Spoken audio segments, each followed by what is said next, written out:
So I don't want to judge this movie so harshly because it's based, I'm going to say loosely, because of all the things that happen in this movie, I'm going to say loosely. It's based on a true story. It's based on loosely based on a true story, right?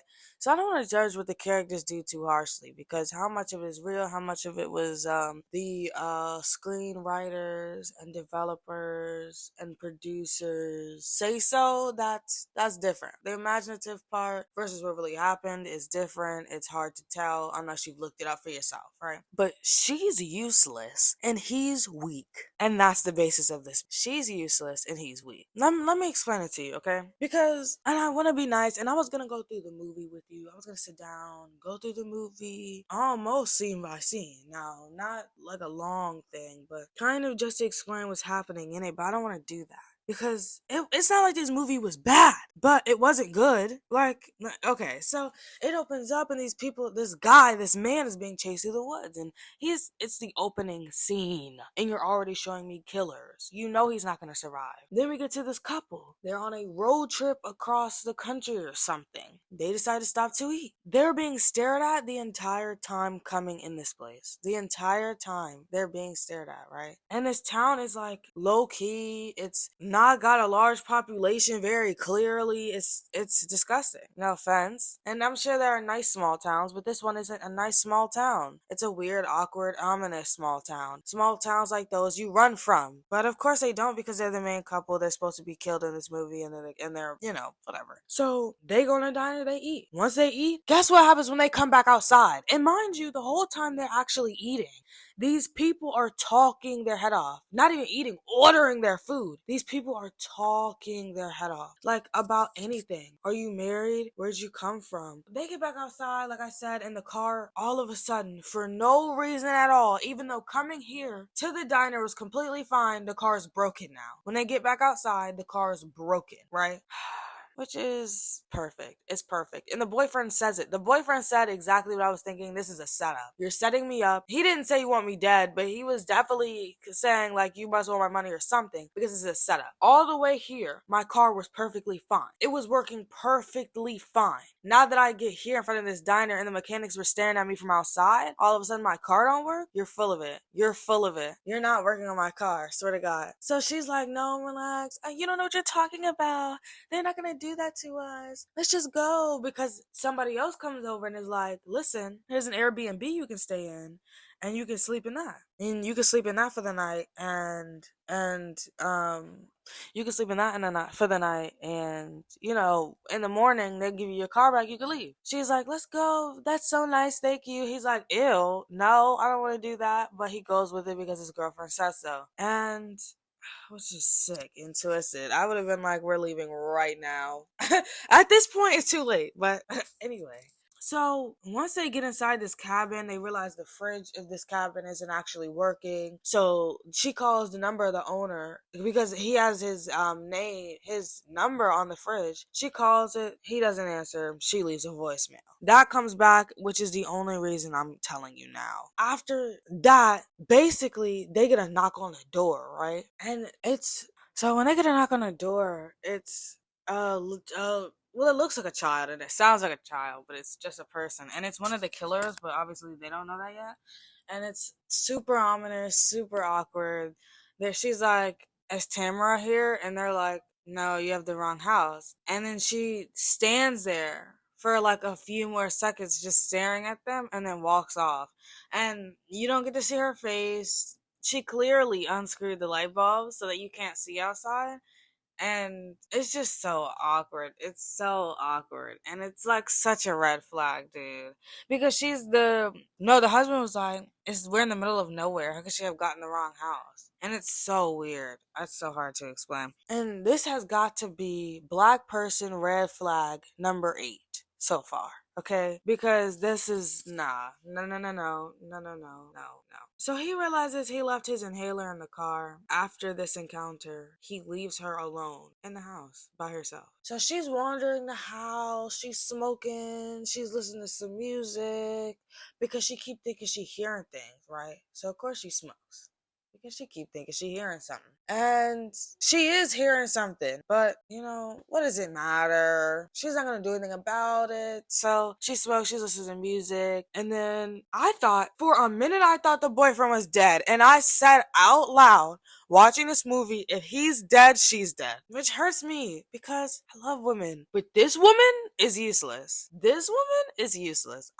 This woman right here, come on, bruh. I don't know if she does a single thing this whole movie that I agree with. This whole movie. Like, oh my god, I can't even explain to you how useful she is. So she starts playing the piano, right? When she's playing the piano, they keep showing angles of her, right? There's one above the stairs and stuff. Angles that are clearly meant to say that she's being watched. And she doesn't know it. Now, I don't know why or how this massive 6-foot big man got all the way into the room she's in, sat down, and didn't creak the floorboard once in a way that would spook her, shock her, or make her turn around or even look up. But whatever. Because I guess her playing the piano is way too loud for that. So her man's getting food from this, like, I don't even know, this place where you eat outside. She goes and decides to take a shower. It should be fine if she wasn't alone in the woods and hearing things already, but she decides to go take a shower. And guess who's watching her? The pervert 6-foot big man that was watching her downstairs. He's watching her again. When she gets out of the shower, she decides to dry her hair, to which the power goes out after that. Shocker. While searching the house for the power box, she walks dead into one of the killers, which obviously was purposeful for them. And she's running, she's screaming. I think she runs upstairs.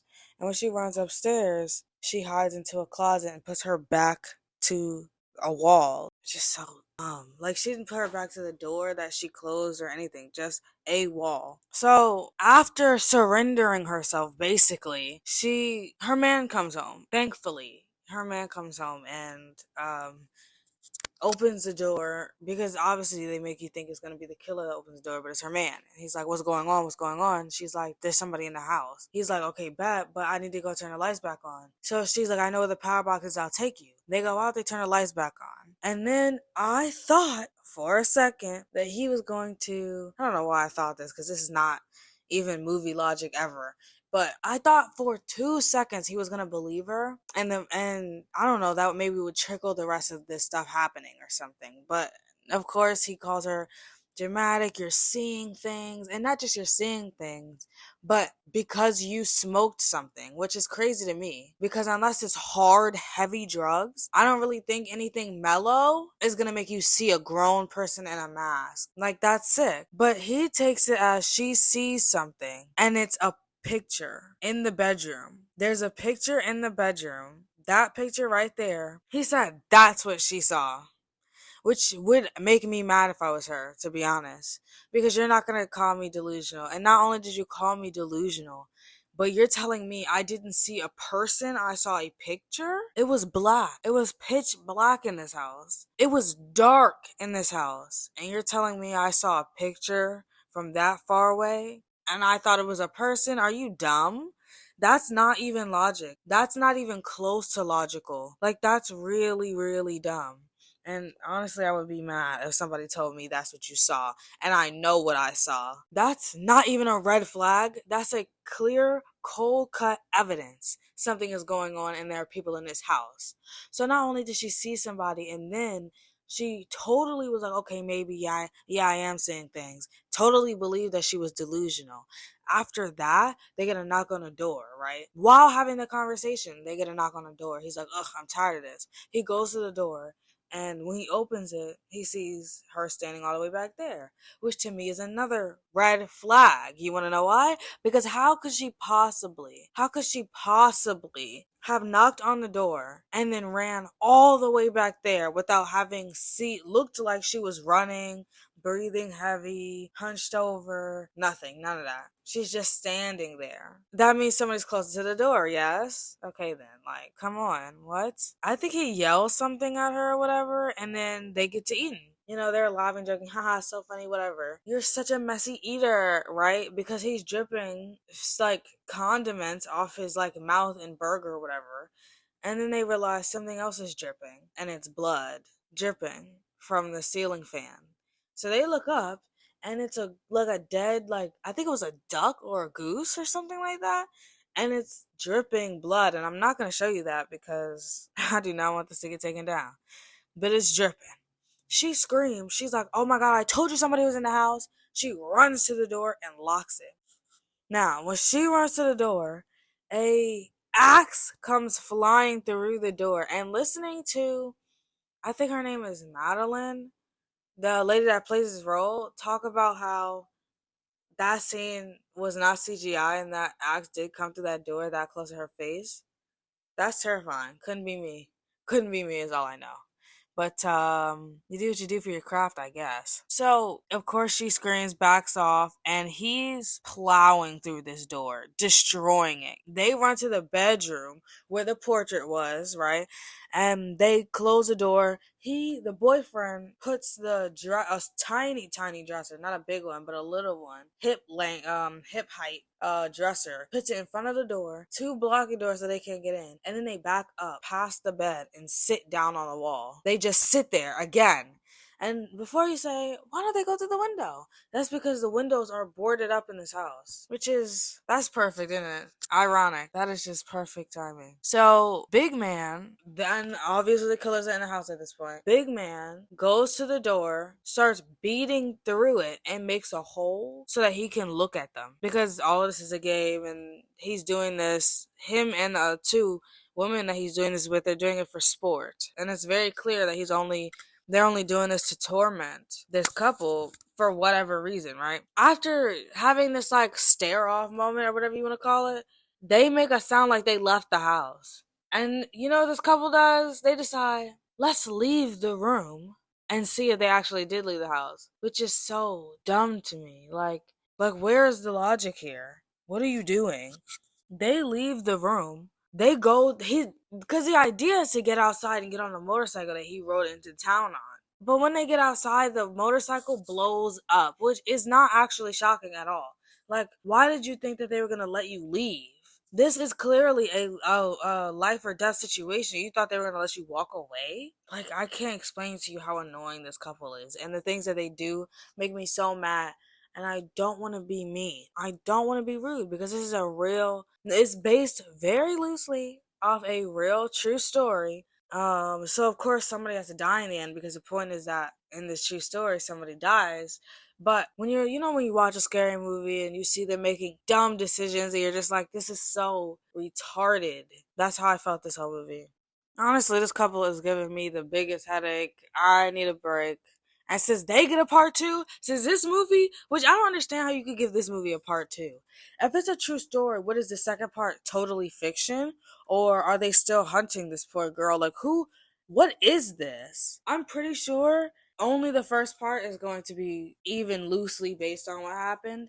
And the next part and the parts after that are going to be fiction, like completely fiction. And I have evidence. At the end of this movie, the end credit, yeah, there's no way this is even remotely close to true. And this part two is about to be sick and insane and completely false.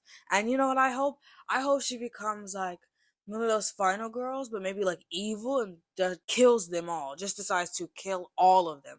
That would be the best part two, because I don't know what else they're gonna do. I don't know what else they could do. Ugh, I'm about to spoil the movie for you out of anger. Okay, so since they get a part two, I'm getting a part two, and I'll probably drop it. I don't know, next week, whatever.